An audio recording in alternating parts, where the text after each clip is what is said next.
Alright, good morning everyone. It's about 5:30 in the morning. Headed to the airport. Gonna head to my first DMR match that I've ever shot. It's up in North Louisiana. It'd be about a 4-hour drive, but thankfully we're gonna fly there. So looking forward to it. Forecasted for some pretty gusty winds in the 15 to 20 knot, around that 20 mile an hour. So it'll be pretty interesting. And I've been running around all week trying to get my optic squared away on the Scar. I sent mine in for loophole, and they mailed it back to me, but somehow it got mailed to my Washington address, and then I fumbled the bag, having a friend ship it down here. But thankfully found another Mark V that was local. Got it mounted up last minute yesterday and went to the range and zeroed it, and we should be all set. So we need some last minute data on the zero range and give it our best shot. It's going to be a good time. I'll see you on the range.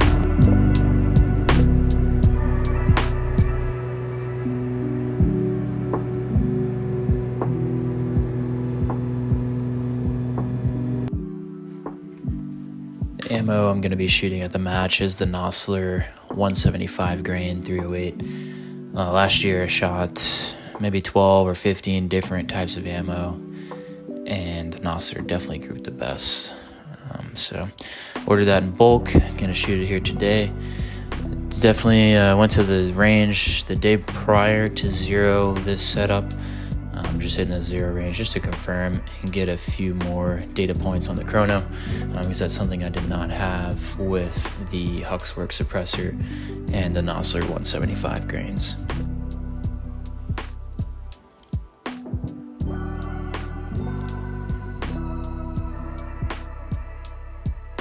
Took a few rounds, confirmed zero, looked good. Got the data off the Garmin chrono so I could plug it into my ballistic app for my dope.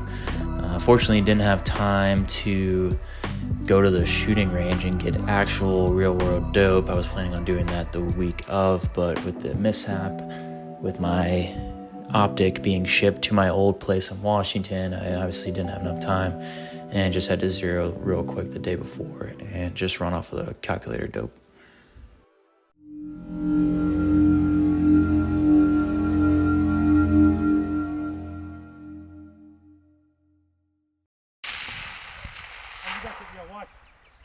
Right off the bat, you can see my first two mistakes here. I've got my magnification all the way up and I can't find the first target initially. I also didn't adjust my parallax, so the view is still blurry. First target, first shot. The spotter at the next stage over said impact right as I shot, and I thought it was for me. So I moved on to the next target. The spotter for our stage was off to my right. So it sounded similar. He wasn't right next to me, so it was unclear on who was calling hits for who. They recommend is for the spotter to be closer to the shooter, and there also wasn't a designated spotter.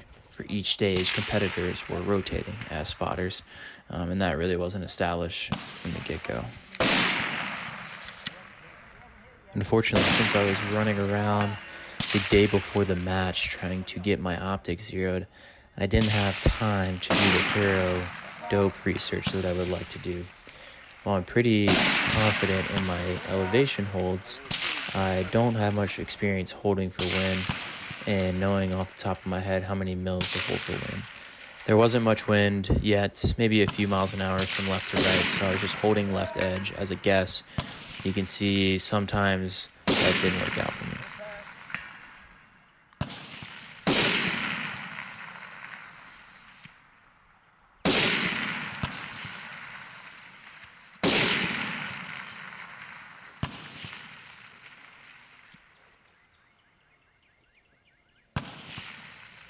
It's kind of hard to tell in the video, but when I went into the prone, I did not put the bag in the right spot, and I had a terrible purchase on the rifle. Pair that with the added material, the scope cam on the back, and on the last target, I was just scoping myself in the face constantly. I just pushed through it, hoping I would get a hit on that last target, but it ended up being for nothing, and got a nice little cut on my forehead for it. Remember to record? I think so, yeah. You guys scoped? You're bleeding a little bit. Yeah, I know that last. Just trying to make it happen, I think. Fuck. Yeah, no, that top shot is the last time I shot. Okay, so that's the time you'll give me. The 117 is the last time he shot, right? Okay, yeah. Yeah, so we'll put, if he finishes it and he has one, that's the time. Okay. So you just put the time down. Oh, yeah? Why were you missing that last one? It's terrible. Battle Hit me in the face.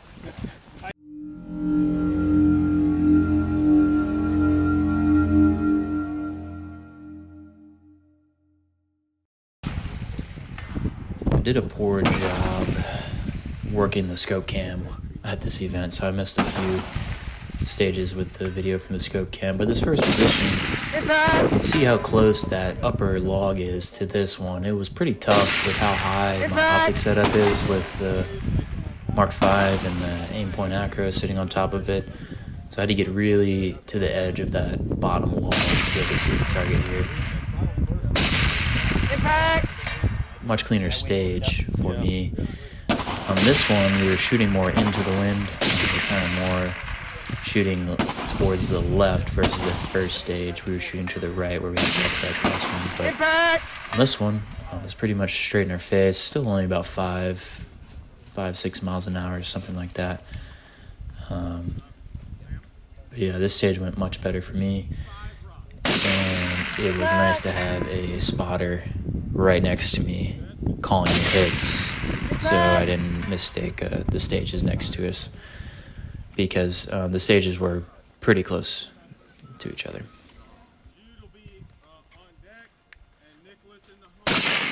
Impact!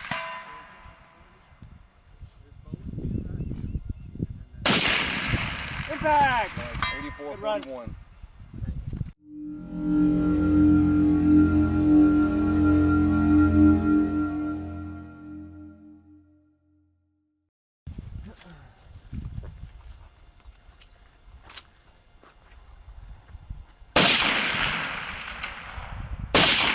Impact!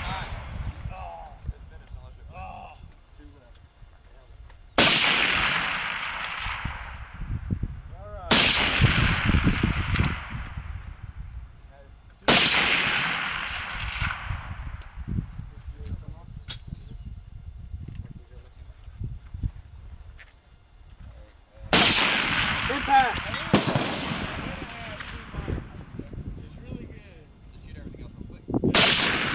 Impact!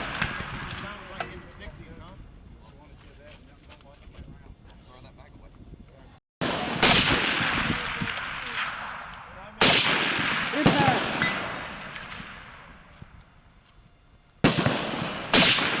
Impact!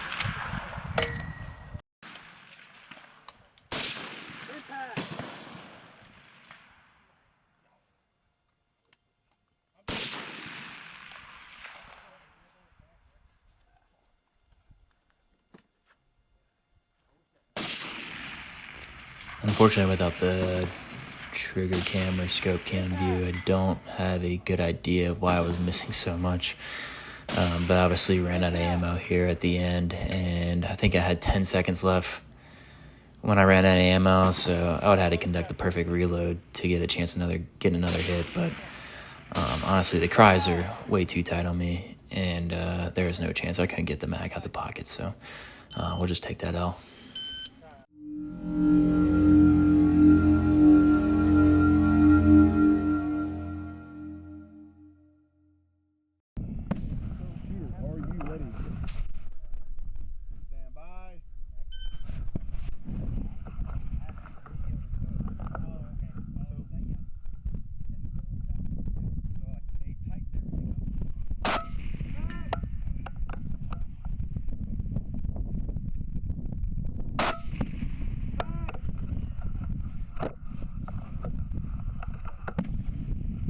I almost have just as many lessons learned for filming as I do shooting during this match. So didn't have the just camera view of me shooting third person.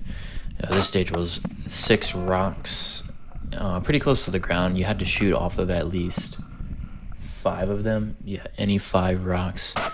Kind of a deceivingly easy stage. Target 1 at 214 yards bowling pin. The bowling pin is a lot narrower than any of the other targets, so you think they'll be easy, but as you can see here, I definitely had a few misses on that bowling pin because I wasn't taking my time and ensuring my wobble zone was within the width of the bowling pin. The 480 square was pretty easy. The wind still was pretty mild at this point, but that's a takeaway from this stage is if you got a smaller target up close, it seems easier, but you still got to take your time and just get your hits. So conserve ammo and, you know, have a better time at the end of the day.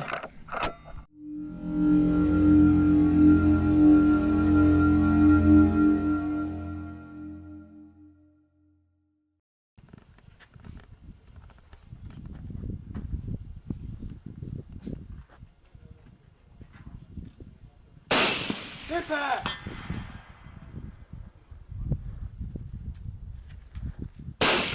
Impact!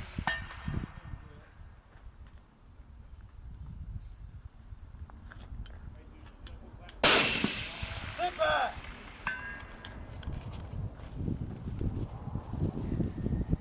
Right here on the second stage, the wind started to change, and you can see I'm pretty much guessing on the wind hold here. Finally got lucky holding left about a half mil or so. Same thing with this farther target. There was splash on that first shot on the far target, but I didn't see it. I wish I could see splash. I never saw splash the entire day. 50 seconds. Unfortunately, the Scar's recoil is not violent, but it's enough where it is very difficult to stay on target in the optic to see any type of trace, especially at a range like this where you're just looking for minor dirt being thrown up. Stage was going pretty well until this last position, last target. The wind basically completely died down. You hear I'm thinking that I'm messing up my dope and trying to see how much time I have. I'm checking my wrist, making sure I got the right dope, and then thankfully, you know, my friend gave me a little pointer to stop holding so far left, and I was able to finish out the stage. 105, Connor.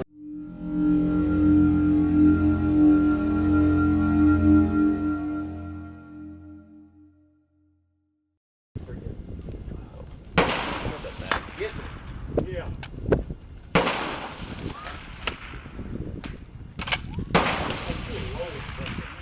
Getting a little dirty. Yeah. All right. Spotter on. Okay. Shooter, you ready? Stand by. Say low, so I tried to pick it up a little bit. Oh, you weren't supposed to hear it. I heard somebody else. Impact! You get something in there white. Can't see all of them. Impact!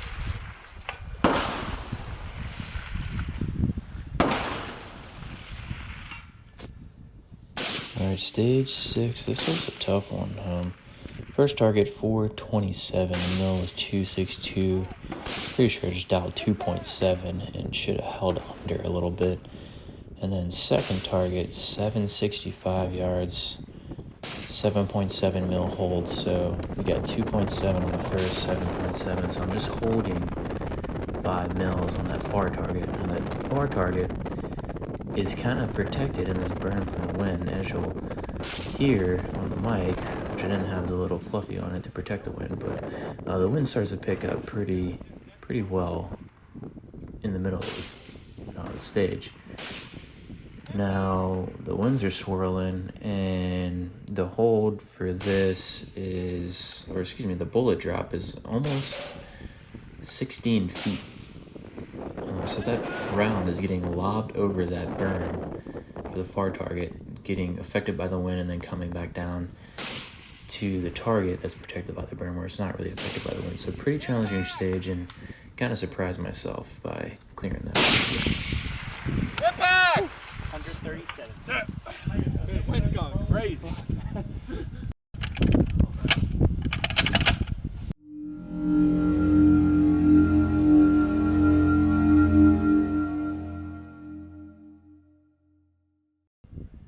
Stand by.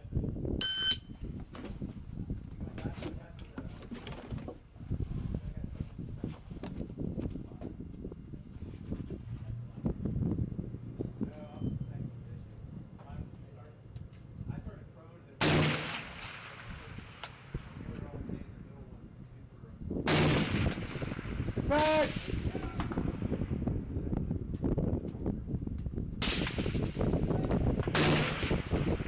Back!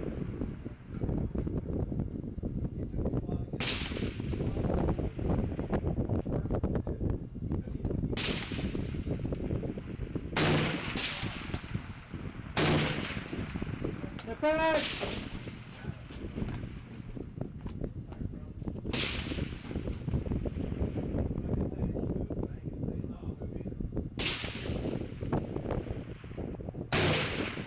Back!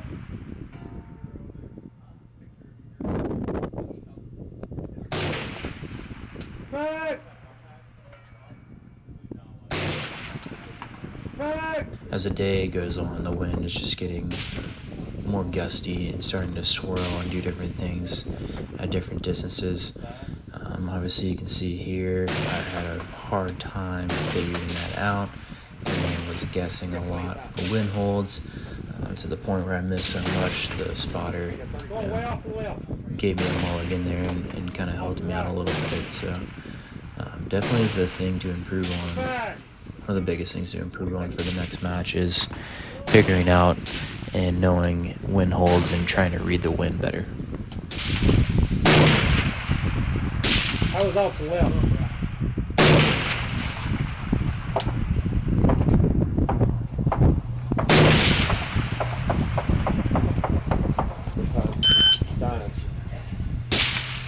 Goes a 2. Yeah. Ben.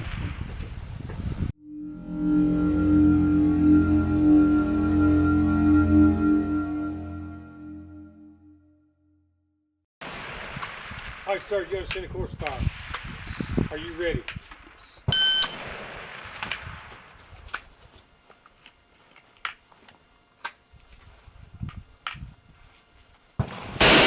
Impact!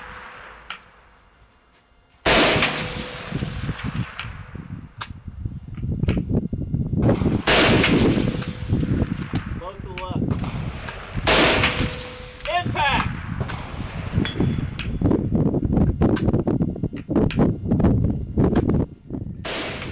The first position on the tire went decent. You can see the early wake-up call and not eating all day, which is my own fault, is starting to get to me here. I didn't move off the first position after clearing those targets, and then for some reason the wheels just came completely flying off and imploding fashion. I really don't know what happened here. I guess the wind changed and all of the guesses on my wind holds didn't work out. I didn't really see any splash to make any corrections, and I was just kind of shooting aimlessly at these smaller targets. Maybe I should have upped my zoom a little bit to see better and reduce that wobble zone. I can't really think of anything else that I could have done because I didn't really know where my rounds were going necessarily. So the last stage here, we were shooting at an angle to the left, and the wind has switched and it was coming off the right, so totally different look from what I was used to all day long. And it was a pretty embarrassing performance and kind of ruined my chance of being near the top of any of the finish. So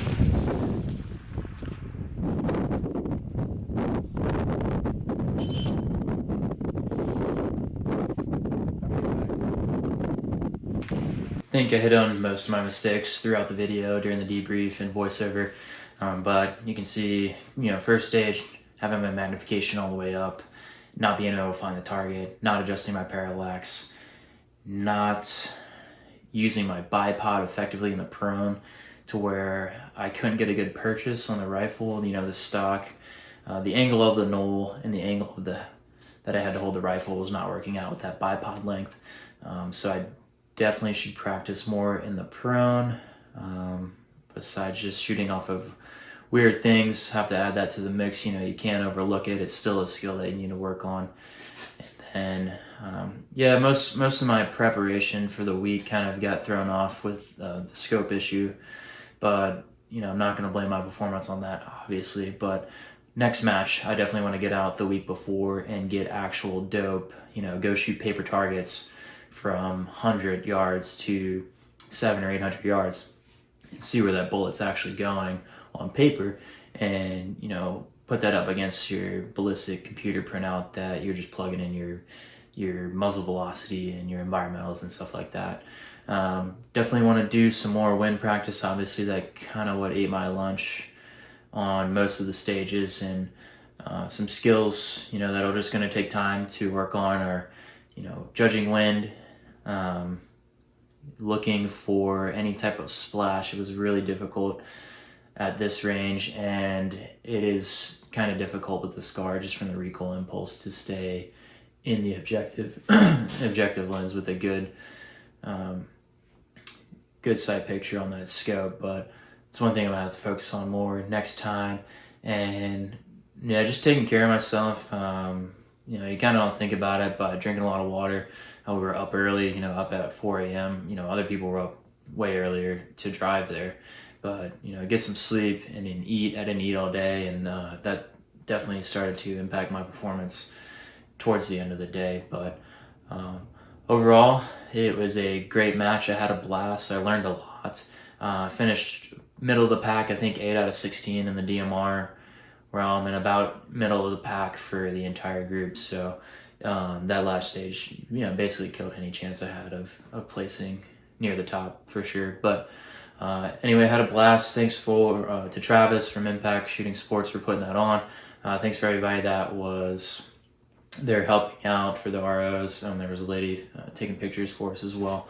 Definitely appreciate that. So looking forward to the next one. Planning on attending the DMR match at Silver Creek Range there in Mobile. I think it's May 11th.